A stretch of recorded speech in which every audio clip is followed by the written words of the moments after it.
디지털투데이 데일리 픽입니다. SNS에서 영향력 있는 인플루언서가 광고, 상품 판매 등으로 온라인 상거래 활동에 나서면서 허위 광고, 탈세 등 부작용이 끊이지 않고 있습니다. 아이뉴스24 보도인데요. 인플루언서들이 SNS에서 상품을 판매하는 SNS 마켓 운영자가 되면서 잇따라 도마 위에 오르고 있다는 겁니다. 식품의약품안전처는 최근 다이어트 디톡스 등의 효과가 있는 제품이라며 가짜 체험기 등을 활용해 허위 과대 광고 행위를 한 유통전문 판매업체 등 8곳과 인플루언서 등 15명을 적발했습니다. 여기에는 방송활동을 하는 의사, 연예인, 유명 유튜버도 포함됐는데요. 이들 인플루언서의 대부분은 소셜미디어를 이용해 특정 제품 섭취 전후 얼굴, 체중 등의 변화를 체험기 형식으로 보여주며 제품을 판매하다 적발됐습니다. 또 소셜미디어 계정 첫 화면에 본인이 운영하는 쇼핑몰을 링크하거나 공동구매 날짜를 사전 공지해 소비자의 구매를 유도하기도 했습니다. SNS 마켓은 인플루언서가 인기를 발판 삼아 SNS를 통해 수익을 올리고 소비자는 좋아하는 인플루언서가 광고하거나 판매하는 상품을 쉽게 구매할 수 있다는 점에서 주목받았는데요. 하지만 SNS 마켓에서 상품을 산 소비자들의 피해가 속출하고 SNS 마켓이 허위 광고, 탈세에 온상이 되면서 이를 막을 대책이 필요하다는 지적도 나오고 있습니다. 한국여성소비자연합이 SNS 마켓 800곳을 대상으로 지난해 하반기 실태 조사를 벌인 결과에 따르면 교환 환불 정보를 제대로 표시하지 않은 업체가 218곳으로 전체의 27.2%였고 교환 환불 정보는 표시했지만 소비자의 단순 변심으로는 불가능하다고 안내한 업체가 228곳인 28.5%였습니다. 연락처와 주소 등 사업자 정보를 제대로 표기하지 않은 업체도 전체의 40.8%로 326곳에 달했습니다. 전자상거래법상 SNS 마켓은 개인 판매자여도 통신판매업자 신고 대상이기 때문에 주소와 연락처, 사업자 번호와 대표자 성명 등의 정보를 공개할 의무가 있습니다. 2019년 작년 한 해 동안 국내에서 가장 많은 사용자를 보유한 모바일 어플리케이션은 카카오톡으로 조사됐습니다. 카카오톡 월간 순 사용자 수는 3,743만 2,014명으로 대한민국 전체 인구 수인 5,178만 명의 무려 72%에 해당하는 수치였다고 하네요. 모바일 빅데이터 전문기업 IGA웍스는 지난 한 해 동안 국내 모바일 앱 시장의 흐름을 한눈에 보여주는 2019년 총결산 대한민국 모바일 앱 사용자 순위 모바일 인덱스 데이터 분석 결과를 발표했는데요. 1위는 카카오톡이, 2위는 유튜브, 3위는 네이버에 이어 4위는 네이버 밴드가 차지했습니다. 1위부터 4위까지는 2019년 한 해 동안 순위 변동 없이 자리를 지켰는데요. 쇼핑 카테고리에서 압도적인 점유율을 차지한 쿠팡이 1397만 6799명을 기록 전체 순위에서 5위를 차지했습니다. 분야별로 나누어 보면 소셜 카테고리 사용자 순위 톱5에는 네이버 밴드가 한 해 동안 부동의 1위를 차지했습니다. 2019년 1월부터 가장 뚜렷한 증가세를 보였던 인스타그램은 마침내 페이스북을 추월해 2위로 등극하면서 소셜미디어로서의 입지를 한층 높였습니다. 금융 분야에서는 삼성페이가 월간 순 사용자 수 1,300만 명을 기록하면서 1위를 기록했고 최근 제3 인터넷 전문은행 예비인가를 받고 가파른 성장 곡선에 올라탄 톱스가 2019년 6월을 기점으로 카카오뱅크를 추월하며 금융 카테고리 2위를 기록했습니다. 음원 시장에서는 뚜렷한 양극화를 보였는데 음원의 전통 강자로 1, 2위를 차지하고 있는 멜론과 삼성뮤직은 여전히 많은 사용자 수를 확보하고 있지만 지난 1년간은 서서히 하락세를 보이고 있다고 합니다. 반면 새롭게 신흥 강자로 떠오른 지니뮤직과 플로는 같은 기간 동반 상승세를 보였습니다. 부동산 카테고리에서는 직방이 압도적인 사용자 수를 확보하면서 1위 독주 체제를 굳혔고 2019년 1월 사용자 수 21만 명으로 5위에 그쳤던 호갱노노는 불과 11개월 만에 무려 4.2배의 폭발적인 성장세를 보이며 2위까지 뛰어올랐습니다. 게임업계에서 사상검증 논란이 끊이지 않고 있어 게임사의 과도한 페미니즘 성급기가 문제를 키우고 있다는 지적이 나오고 있습니다. 디지털투데이에 따르면 남성 이용자층이 많은 게임의 특성상 페미니즘 사상을 띠는 제작진이 있을 경우 격렬한 항의와 함께 불매운동으로까지 이어지는데요. 이를 미연에 방지하고자 게임사들이 자체 사상검증을 하고 있다는 겁니다. 지난 2일 명일방주 게임은 공식 카페를 통해 사전 예약 30만 명 돌파 기념 축전을 그린 일러스트레이터의 트위터 게시글 중 특정 사상에 동조하는 것으로 보이는 내용이 확인됐다며 저희는 정치적 사상적 입장에 치우치지 않고 중립의 자세로 유저들에게 다가가려 한다. 향후 협력인원 선정 시 사전조사 과정을 강화하겠다고 밝혔습니다. 앞서 지난해 11월 아르카나 택틱스를 운영하는 티키타카 스튜디오는 자사는 일러스트 외주 전에 논란이 있었던 작가들은 만일을 대비해 가급적 피하고 섭외를 진행하려 노력하였으나 선정이 된 점에 대해 사과한다며 조금이라도 문제의 여지가 있을 시 해당 일러스트를 전면 교체할 것이라고 덧붙였습니다. 이들이 말하는 논란 및 특정 사상은 페미니즘 관련 이슈를 뜻합니다. 거슬러 올라가 2016년 김자연 성우는 트위터에 메갈리아 후원 티셔츠를 입은 인증사진을 올렸습니다. 김자연 씨는 게임 클로저스에서 업데이트될 티나의 성우로 모든 녹음 작업을 끝마친 상태였는데요. 관련 트윗이 알려지면서 클로저스 홈페이지에는 환불 인증과 함께 성우 교체를 요구하는 글이 빗발쳤고 사건 발생 하루 만에 성우 교체가 발표됐었죠. 이후에도 시프트 업 데스티니 차일드, XD 글로벌, 소녀전선, 테일즈샵, 삼광천사, 리토나 리리쉐 등에서도 여성주의적 발언을 한 것으로 알려진 관계자의 작업물을 삭제, 배제하는 일들이 계속됐습니다. 일각에서는 구매력의 대부분이 남성에게서 나오는 만큼 게임사 입장에서도 어쩔 수 없는 것이 아니냐는 주장을 하기도 하는데요. 이에 노동계 관계자는 현 행태는 소비자의 권리를 벗어난 행위로 진상이나 갑질에 더 가깝다는 반박을 내놓기도 했습니다. 지난해 우리나라는 세계에서 가장 많이 수소차를 판 국가가 됐다고 합니다. 국내 수소차 보급도 6배 가까이 늘렸지만 핵심 인프라인 수소 충전소는 경쟁국에 비해 여전히 미흡하다는 지적도 있습니다.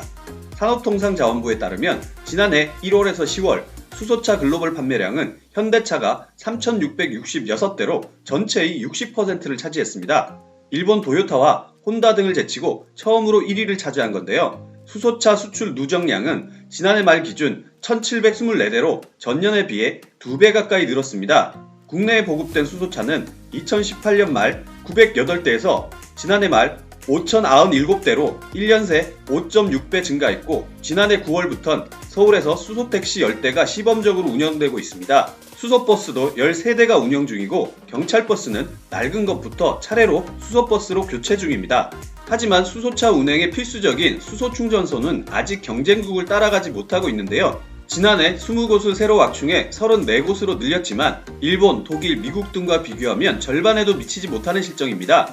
수소경제 활성화에 대한 국민적 공감대를 아직 얻지 못하고 있는데요. 그러다 보니 수소연료전지 발전소 건설을 놓고 지역 주민과 마찰까지 빚고 있습니다.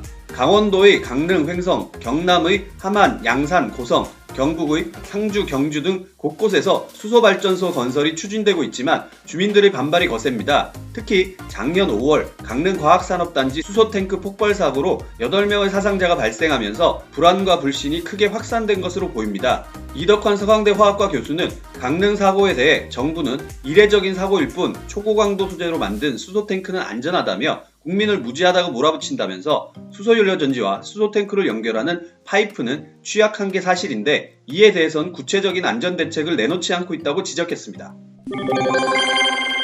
최근 성범죄자의 알림 이 사이트에 대한 관심이 뜨겁다고 합니다. 심지어 접속자가 폭주하면서 대기자만 1,000명 이상에 달했고 한때 접속 불가 상태가 되기도 했는데요. 이 성범죄자 알림이는 여성가족부와 법무부가 공동으로 운영하는 사이트로 판결을 통해 공개 명령을 받은 성범죄자의 이름과 나이, 키와 몸무게, 얼굴은 물론 위치 추적 전자장치 착용 여부나 성폭력 전과까지 공개합니다. 지난 11일 SBS 그것이 알고 싶다가 신정동 연쇄살인 사건을 재조명한 후 접속자가 폭발적으로 늘어났는데요. 이날 방송에서는 두 남자의 시그니처 엽기토끼와 신발장, 그리고 새로운 퍼즐이라는 제목으로 일명 신정동 엽기토끼 살인사건을 재조명했습니다. 이 사건은 2005년에서 2006년 사이 서울 양천구 신정동 인근에서 여성을 납치, 성추행, 살해해놓은 유기한 사건인데요. 당시 이 한 여성이 반지하 다세대 주택에 납치됐다가 가까스로 탈출한 후 그 집에서 엽기토끼 스티커가 부착된 신발장과 노끈을 봤다고 제보했었죠. 방송 제작진은 성폭행 전과가 있던 두 사람이 용의자로 의심된다는 형사의 제보를 받고 두 사람을 찾아 나섰습니다. 이후 유력 용의자로 지목된 남성의 집에서 살인사건 생존자가 언급했던 노끈이 널브러져 있어 지켜보는 시청자들을 소름돋게 했습니다. 방송이 나간 후 성범죄자 알림 2에서는 두 사람의 정체를 확인하려는 사람들이 몰려들었는데요. 하지만 성범죄 알림 2는 누구나 이용할 수 있지만 주의해야 할 점이 있다고 하는데 연합뉴스에 따르면 열람은 가능하지만 정보를 캡처해 제3자에게 공유하면 처벌을 받을 수 있습니다. 아동 청소년의 성보호에 관한 법률 제55조에 따르면 정보통신망 등을 이용한 성범죄자 정보 공개를 금지하고 있기 때문인데요. 실제로 3년 전 이런 사실을 몰랐던 당시 대학생 A씨는 성범죄자 알림 2를 캡처해서 지인에게 보냈다가 봉변을 당했다고 합니다. 지인이 알고 지냈던 B씨가 여고생을 성추한 전력이 있는 번가자인 것을 알고서 그냥 지나칠 수가 없었던 거죠. 성범죄자 알림 2를 캡처해서 공유하는 게 처벌받는다는 사실을 A씨도 지인도 몰랐던 상태였는데요. 지인을 통해 이를 알게 된 B씨는 A씨를 고소했고 A씨는 벌금 300만 원 처벌과 함께 아청법 위반 기록이 남게 됐습니다. 이 사건은 최근 성범죄자 알림 2 정보 공유에 대한 경각심을 심어주는 예로 온라인 커뮤니티에서 다시 한번 회자되고 있습니다. 네이버가 인물 관련 연관 검색어 노출 위치를 최하단으로 변경했습니다. 지난해 말 인물 관련 연관 검색어를 폐지한 카카오에 이어 네이버도 편향성 논란 차단 조치에 나선 겁니다. 네이버는 모바일과 PC 양쪽 포털에서 인물을 검색할 경우 연관 검색어를 페이지 최하단에 배치한다고 밝혔는데요. 검색창 밑에 바로 노출하던 연관 검색어를 가장 밑으로 내렸습니다. 인물을 검색하며 연관 검색어로 다른 정보를 찾는 일명 파도타기 효과가 줄어들 것으로 기대하고 있습니다. 네이버는 지난해 12월부터 일부 이용자 대상 테스트를 진행해 왔는데요. 이례적으로 테스트 한 달 만에 빠르게 정식 적용했습니다. 네이버는 실험 결과 인물명 검색에서 인물 관련 연관 검색어보다 인물 정보나 관련 뉴스 등에 대한 선호도가 높게 나타났다며 사용 개선이 개편 배경이라고 밝혔습니다. 일각에서는 지난해부터 이어진 정치권과 사회의 요구를 받아들이는 의미가 크다는 해석이 나오고 있는데요. 정치권과 시민단체 등은 지난해 조국 사태와 연예인 자살 등을 계기로 실시간 급상승 검색어, 연관 검색어 개편을 강하게 주장해왔습니다.